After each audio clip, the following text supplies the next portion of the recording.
Olá a todos, sejam bem-vindos à nossa primeira videoaula. Espero que estejam todos bem nas suas casas, protegidos. E para não perdermos o conteúdo do ano letivo, estaremos gravando videoaulas, exercícios, fazendo várias atividades para que vocês possam ter acesso aos conteúdos, está bem? Nessa videoaula falaremos sobre o impacto humano na litosfera, ou seja, o impacto que o homem causa no solo. E qual é o objetivo dessa videoaula? Eu espero que ao final deste vídeo você tenha atendido os seguintes requisitos. Entendido qual foi o impacto humano na litosfera, como nós temos impactado a litosfera e quais são as consequências das nossas mudanças, das nossas modificações. E também perceber como o lixo tem sido um problema nos nossos dias e como podemos lidar com esse problema, de forma a diminuir os danos causados por ele. Certo? Então, ao fim da aula, espero que vocês tenham compreendido essas duas coisas, esses dois tópicos. Mas antes de qualquer coisa, vamos relembrar o que vimos em nossa sala de aula. Na nossa primeira aula, nós nos apresentamos para aqueles alunos que ainda não conheciam como professora e fomos até o laboratório fazer a prática de lavagem de mãos. Lembrando sempre que lavar as mãos não é só esfregar uma na outra, você tem que ter todo o cuidado, utilizar sabão e ficar pelo menos por 20 segundos aí fazendo a limpeza, como a gente viu lá no laboratório. Na segunda aula presencial, começamos a falar sobre o que era ecologia, que nada mais é que o estudo da nossa casa, ou seja, do nosso planeta. E vimos que ela se divide também em vários níveis. Lembra quais são esses níveis? Pega lá seu caderno, dê uma olhada, lembra o que é importante e lembrem também a diferença entre nicho e habitat, ok? Na aula 3, começamos a falar sobre o impacto humano no ambiente, dando ênfase principalmente a como ele afeta a atmosfera. E nessa aula nós comentamos também como o coronavírus tem modificado, né, a atmosfera justamente lá na China com a diminuição de poluentes, como o fato deles pararem as indústrias teve essa modificação a ponto de ser captada pelo satélite, essa variação. E falamos na nossa última aula presencial sobre como o homem tem impactado a hidrosfera. Deem uma olhada nos seus cadernos, veja os processos que ocorrem, processos como a biomagnificação, a eutrofização dos leitos dos rios. Então, é importante relembrar esse conteúdo também, certo? Então, vimos atmosfera e vimos hidrosfera, agora nós vamos falar da litosfera. E nós temos impactado também muitíssimo essa parte. Lembrando que a litosfera se refere ao quê? Ao solo, a toda a parte em que pisamos, né? A crosta terrestre. E como nós temos impactado? Nós temos extraído diversos minérios do nosso solo. Aqui, ó, um exemplo de mineração. Tá? Retirando pedras preciosas, carvão, diversos recursos desse solo. Nós também temos intensificado o prejuízo à litosfera através da construção urbana. Lembrando lá, somos muito e cada vez mais construímos cidades levando a asfaltamento e com isso a impermeabilização do solo, que falaremos já já. Não só bastasse tudo isso, também fazemos diversos depósitos de resíduos, tais como pesticidas, fertilizantes e o lixo, que veremos que não afeta só a litosfera, mas todos os três pontos que temos visto, a atmosfera, a hidrosfera e a litosfera. A primeira consequência da ação humana na litosfera que vamos falar nesse momento é a erosão acelerada. Erosão é um processo natural que acontece no solo. Tá vendo aqui? Erosão significa nada mais, nada menos que a desagregação de partículas do solo. O que é isso? Vai lá, cai uma gotinha de água, alguma coisa, ele solta pedacinhos do solo, partículas do solo, que quando vem o vento ou vem chuva, são carregadas de um lado para o outro. Isso é erosão. A erosão é a desagregação dessas partículas que podem ser levadas depois com chuvas ou ventos. O problema é que nós estamos acelerando um processo natural. Como fazemos isso? Principalmente ao retirar a vegetação de um determinado ambiente. Quando nós retiramos, uma gota de chuva que cai, ela vai fazer vai cair com tanta força nesse solo que vai desagregar muito mais partículas do que se ele tivesse coberto com a vegetação. E a gente vai falar disso já no próximo slide, com mais detalhes. Qual é a consequência, uma das consequências da erosão acelerada? Essas partículas são levadas e muitas vezes atingem ambientes como os rios e causam o que a gente chama de assoreamento desses rios. O que isso significa? Vão sendo depositadas cada vez mais partículas de solo no leito dos rios, no fundo dos rios, e com isso o rio vai perdendo profundidade, ele vai ficando mais raso, raso, raso, até que chega um ponto que ele desaparece, porque ele foi literalmente soterrado. E é por isso que é tão importante nós termos o que chamamos de mata ciliar. O que é a mata ciliar? São todas essas vegetações que vemos aqui, ó, ao redor dos rios. Essa vegetação vai fazer a barreira para que partículas do solo vindas por erosão não caiam nesse rio e com isso ele não seja assoreado. Como eu comecei a falar no slide anterior, nesse nós vamos entender como a vegetação ela é importante para evitar o desagregamento das partículas do solo, ou seja, da erosão. A primeira coisa que a gente tem que ter noção são as copas das árvores. As copas são justamente essa estrutura aqui superior onde estão as folhas.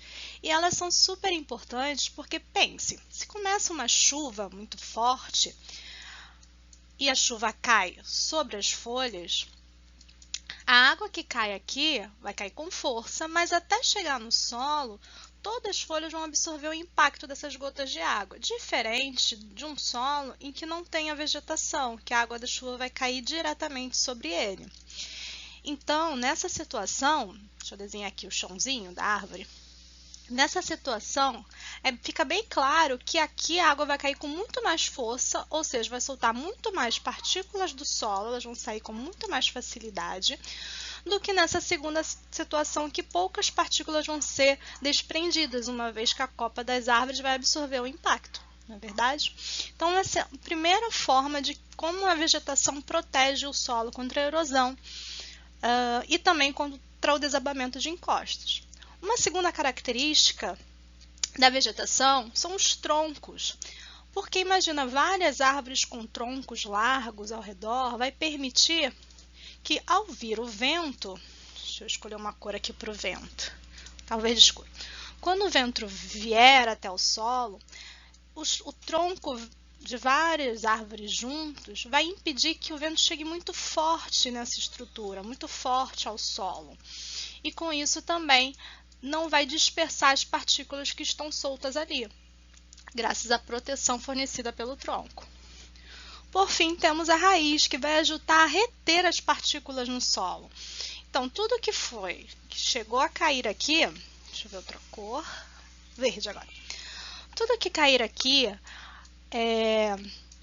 resto de folhas, troncos, que são um material super rico, como a gente vai ver mais à frente, e fundamental para poder manter o solo nutrido, a raiz vai impedir com que ele vá embora com muita facilidade, porque ao cair aqui, começa a acontecer o que a gente chama de decomposição. Vários seres vivos ali, fungos, bactérias, começam a consumir a matéria orgânica e liberar nutrientes para o solo.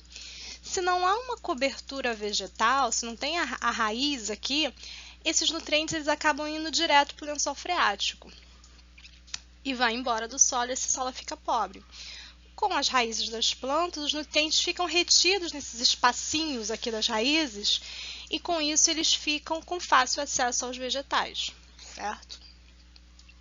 Bem, então por todas essas características, quando a gente olha para encostas, ou seja, para morros, como aqui na região nossa de Petrópolis, Teresópolis, no Rio de Janeiro, ao você retirar essa camada de vegetação, você torna aquele solo mais propício para erosão. A chuva cai e leva as partículas. E por isso que retirar essa camada de vegetação pode levar ao desabamento das encostas.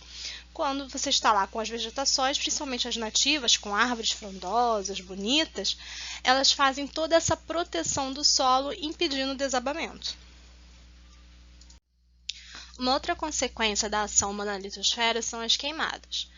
No primeiro momento, para um agricultor, a queimada ela pode ter até um efeito positivo, porque ao você queimar uma área de floresta, você libera os nutrientes para o solo, você faz com que coisas que demorariam alguns meses até anos para se decompor, eles sejam liberados mais facilmente. Em contrapartida, você acarreta também uma poluição da atmosfera.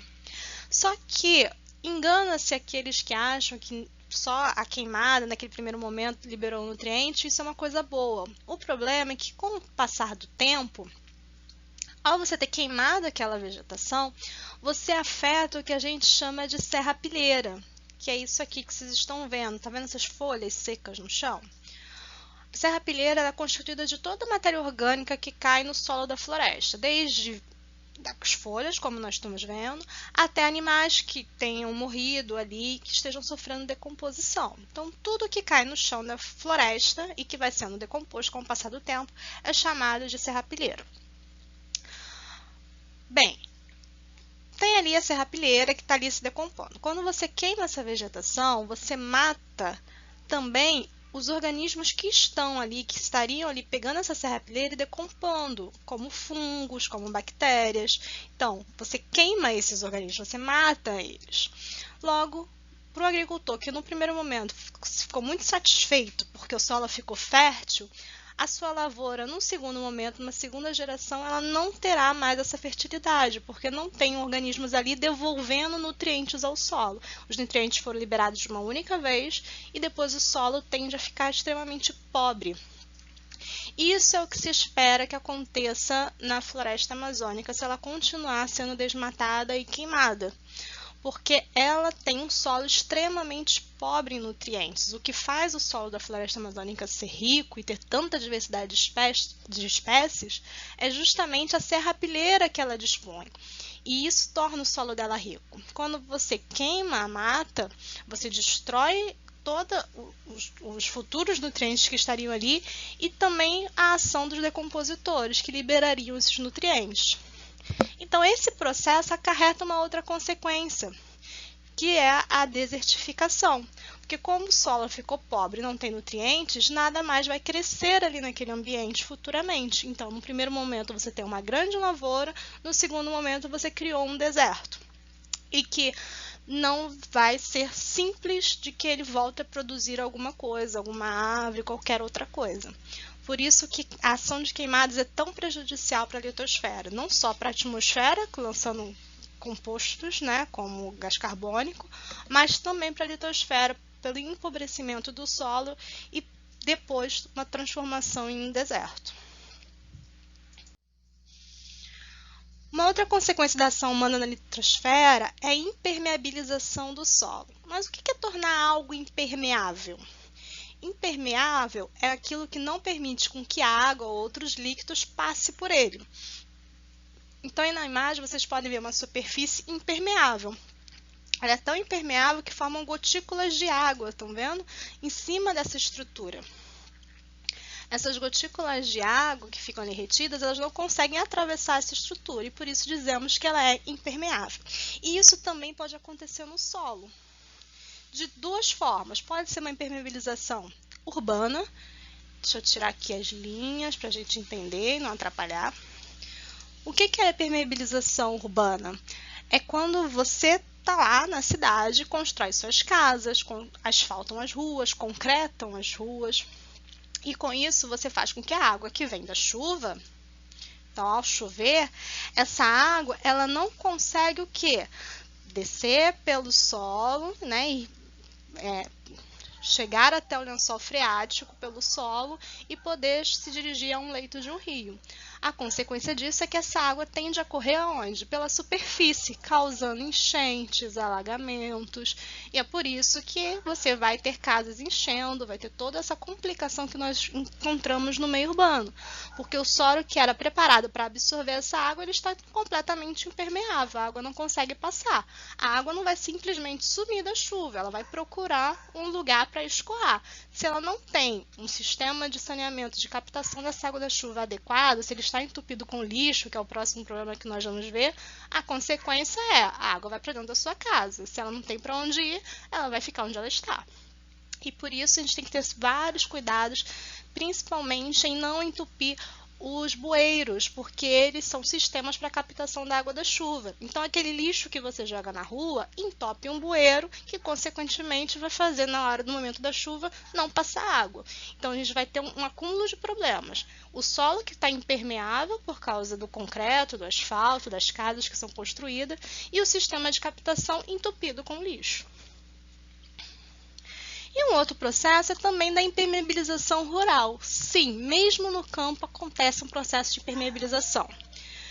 Em terras em que você tem um grande número de gados, em fazendas voltadas para o gado, imagina, um boi, uma vaca, eles são animais extremamente pesados. Se eles estão num ambiente muito restrito, pequeno, e eles ficam andando, dando vários passos nesse ambiente, com o tempo o solo ele vai ficando compactado.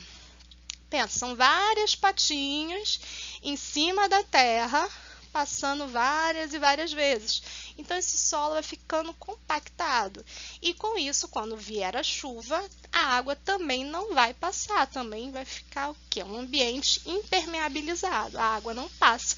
E você também tem diversos problemas nesses locais. Então, impermeabilização não é só na zona urbana. Na zona rural também, principalmente em áreas de criação de gado.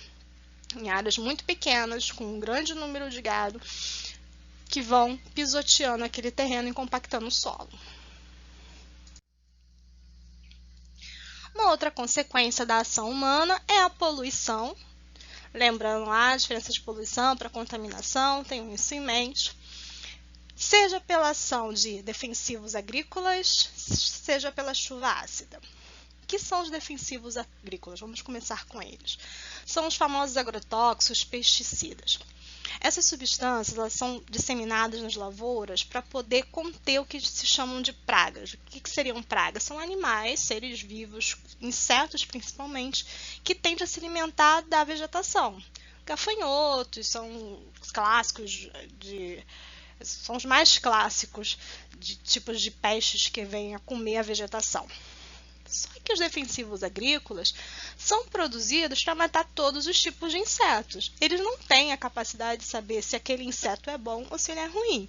Então, a abelhinha que vai lá na flor, que está na lavoura de alguma planta, né? Tem uma plantação lá e ela deu flores. A abelhinha que vai lá fazer a polinização, que não vai fazer mal nenhum para aquela planta, ela também morre. A borboleta também que vai lá pegar o néctar da planta também morre. E por isso, essa grande discussão com relação aos agrotóxicos pesticidas. Mas também tem um outro lado que entra nesse debate. Tudo bem, esses insetos estão morrendo, se você não se importa com a abelhinha, você não se importa com a borboletinha, isso não é problema seu. Mas esses agrotóxicos também vai parar na sua comida. E aí, você tem ideia de quantas coisas diferentes você pode estar ingerindo, do que está vindo na sua salada, qual é o tempero extra que está lá, se isso vai te fazer bem, vai te fazer mal? Como saber? E tem crescido cada vez mais o número de aprovação de tipos diferentes de agrotóxicos e pesticidas na nossa comida. Então, é algo que a gente tem que ficar de olho no que está acontecendo. Eles não somem. Você pode lavar, eles não vão sumir. Mesmo assim, eles vão estar no seu alface, na sua frutinha, na sua maçã, na sua verdura. Ele vai estar lá. E um outro problema que nós temos também, da ação humana na litosfera, são as chuvas ácidas. Como eu falei com vocês em sala de aula, a chuva ácida não é ácido caindo do céu e queimando a sua pele. Não é isso. Ela afeta justamente lugares que não podem se cobrir e que vão, ao longo do tempo, acumulando essa acidez. Então, a plantinha que está lá na lavoura, ganhando a chuva ácida, com o tempo ela vai sendo corroída, com o tempo. Não vai ser numa chuva que vai sumir tudo. É um nível de acidez não tão forte assim. Em compensação, o solo também que está lá parado, ele vai recebendo essa acidez e vai se acidificando, e com isso vai se tornando impróprio também para o plantio. Então, esse é um outro problema da ação humana na litosfera, que está relacionado diretamente com a atmosfera. E aí a gente tem que entender que, apesar da gente dividir em atmosfera, hidrosfera e litosfera, o planeta é uma coisa só. Isso a gente só divide para fins de estudo. Então, uma coisa não afeta só uma delas, pode afetar todas as três. do lixo. O lixo é um problema muito sério, que vai afetar diretamente essas três partes, a atmosfera, a litosfera e a hidrosfera. Mas você já parou um minuto para pensar aonde vai parar o lixo? Esse lixo que você tira todo dia da sua casa, 2, 3 vezes na semana da sua casa e bota lá para o caminhão levar, onde ele vai parar? Que fim leva? Ele some do planeta? Bem, com certeza, eu espero, sua resposta foi não. A maior parte do nosso lixo hoje vai parar no que a gente chama de lixões, que é essa foto que vocês estão vendo aí nesse momento. Os lixões nada mais são que um pedaço de terreno em que você começa a jogar tudo que tem ali, tudo que foi recolhido pelos caminhões de lixo, sem o menor cuidado, o menor manejo que a gente fala. E isso vem afetar o planeta de diversas formas. Seja pela produção do chorume, que é aquele líquido que provavelmente você já sentiu o cheiro quando um caminhão de lixo passa, que você vê aquele líquido derramando, aquele cheiro forte. Isso é o chorume, é um processo de biodegradação daquelas partículas, principalmente da matéria orgânica. Esse chorume ele vai infiltrar pelo solo desse terreno e vai chegar ao lençol freático, ou seja, vai parar na água. E essa água do lençol freático ela vai desaguar, como a gente pode ver aqui, ó. Isso aqui é o lençol freático, deixa eu mostrar para vocês, ó. Isso aqui é o lençol freático, ok?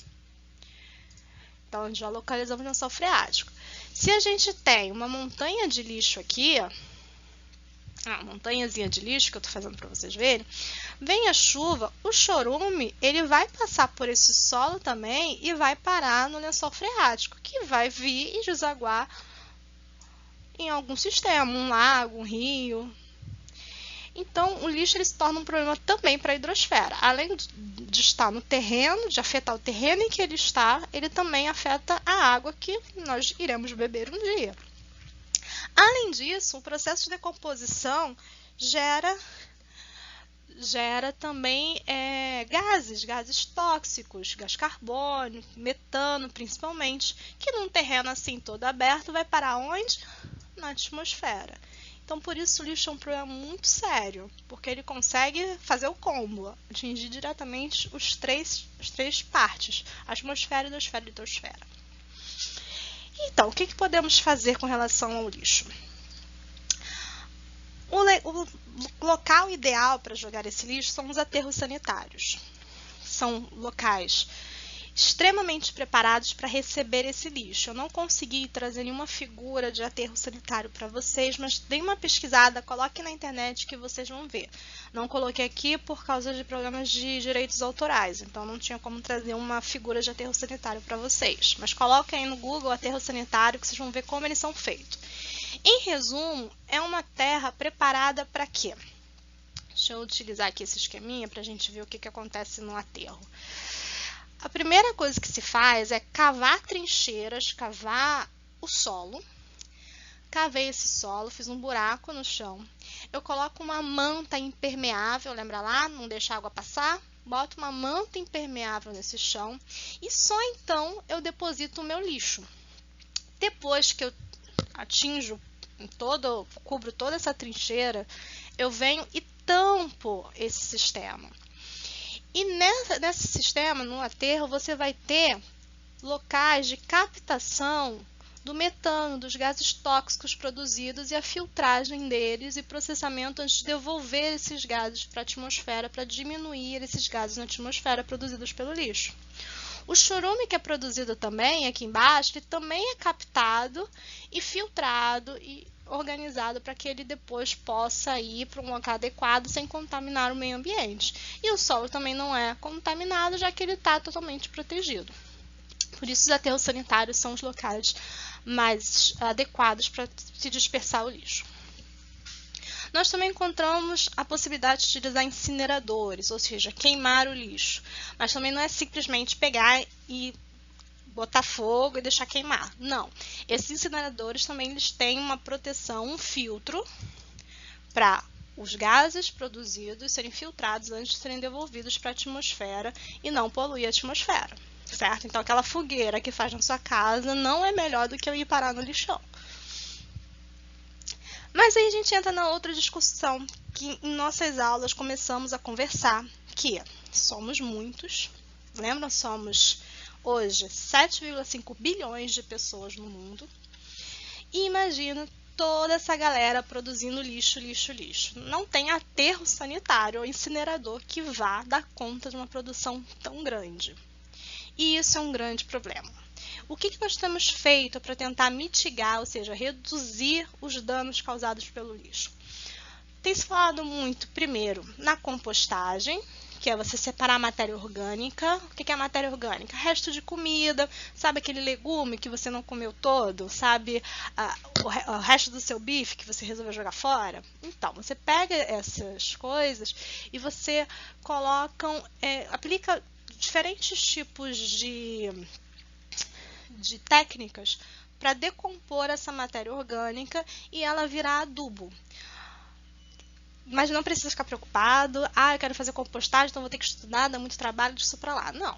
Na sua casa você pode pegar restos de legumes e frutas, cascas que você não comeu, que você não come, por exemplo, e colocar sobre as suas plantas no seu quintal. Se você não quiser que dê bicho, né, principalmente mosquinhos, você pode abrir o terreno, assim, o chão da terra, e enterrar esses vegetais, que isso vai servir para decomposição futura e adubação da terra.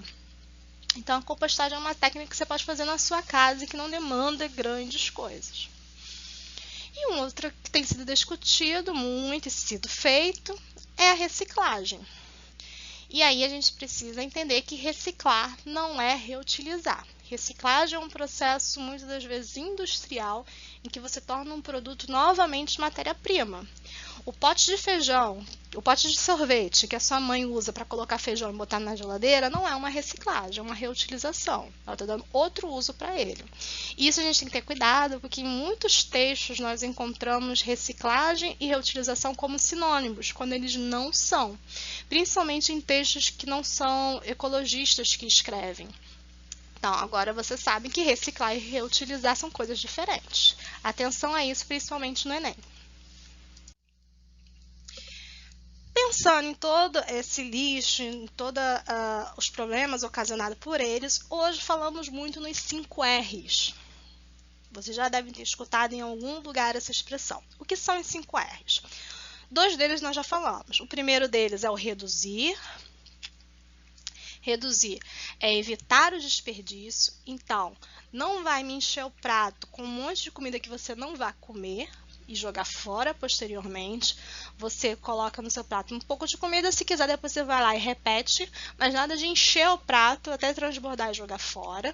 Então, reduzir é evitar o desperdício.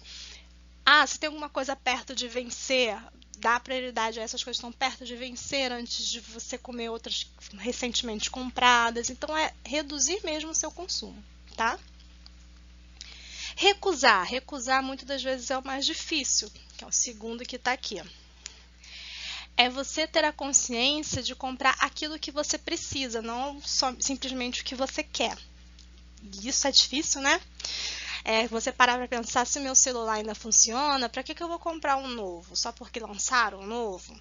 Se meu tênis está ótimo, por que eu preciso comprar o tênis da Nike? Por que eu preciso comprar o da Adidas? Só porque tem uma faixa amarela, alguma coisa nova? Então, recusar é você ter a noção do que você está consumindo e chegar à conclusão que você não precisa, que é simplesmente um apelo que está sendo feito para que você compre algo desnecessário. E você ter essa consciência de recusar esse processo, recusar esse produto. O terceiro aqui nós falamos, que é o reciclar. Lembrando, então, novamente, reciclar é você pegar algo e devolver ele como uma matéria-prima. Um exemplo muito em voga agora, muito presente, é você pegar garrafas PET e transformá-las em fibra de poliéster para fazer blusas, roupas, ou mesmo pegar pneus e transformá-los em asfalto. Isso é reciclar, então ele volta a ser uma matéria-prima, tá certo? O que é diferente, como eu falei anteriormente, de reutilizar, que é o quarto R. Reutilizar é você dar um novo uso. Então, é você pegar um pote de sorvete e usar ele agora para colocar o seu feijão. Ou mesmo você pegar um pote de shampoo e cortá-lo para fazer um porta-caneta. Então, você modificar um produto, mas de uma forma muito... Ele não deixa de ser o que ele era, entende? Você só deu outro uso para ele, mas ele ainda é um pote, ele ainda é aquela estrutura ainda, ele não deixou de ser algo, certo? Diferente da camisa que era uma garrafa PET e virou tecido. Entendem essa diferença? Se não entenderem, deixem um aviso, alguma coisa para que a gente trabalhe melhor esse tema. E o repensar. O repensar requer que a gente tenha noção de como as coisas são feitas, e por isso que o ensino de ecologia ele é tão importante durante a nossa formação. É pensar, aquele produto que eu vou comprar, ele é de um produtor rural pequeno ou ele é de um grande produtor? Será que eu não posso comprar o do produtor rural pequeno para ajudar aquela família ao invés de um grande empresário? Então, a gente parar para refletir sobre como são feitos a produção dos materiais. Parar para pensar, poxa, eu vou comprar uma blusa de uma grande marca e ela trabalha com trabalho escravo muitas vezes, enquanto eu poderia estar comprando de uma outra marca em que ela paga direitinho aos seus funcionários, os direitos que eles devem. Então, a gente ter essa noção de que onde nós estamos investindo o nosso dinheiro, né? Escolher conscientemente o que consumir, certo? Espero que vocês tenham entendido os 5 R's. Qualquer dúvida, deixem, por favor, para que a gente possa reexplicar. E é isso. Essa foi a nossa videoaula. Espero que vocês tenham compreendido tudo que foi discutido aqui. Se não entendeu, não tem problema. Como já falei algumas vezes, deixe suas dúvidas, deixe suas perguntas. Se for preciso, nós refazemos um novo vídeo. E vejam com carinho. Volte mais uma vez se for necessário. Espero vocês no próximo vídeo. E até já. Tchau, tchau.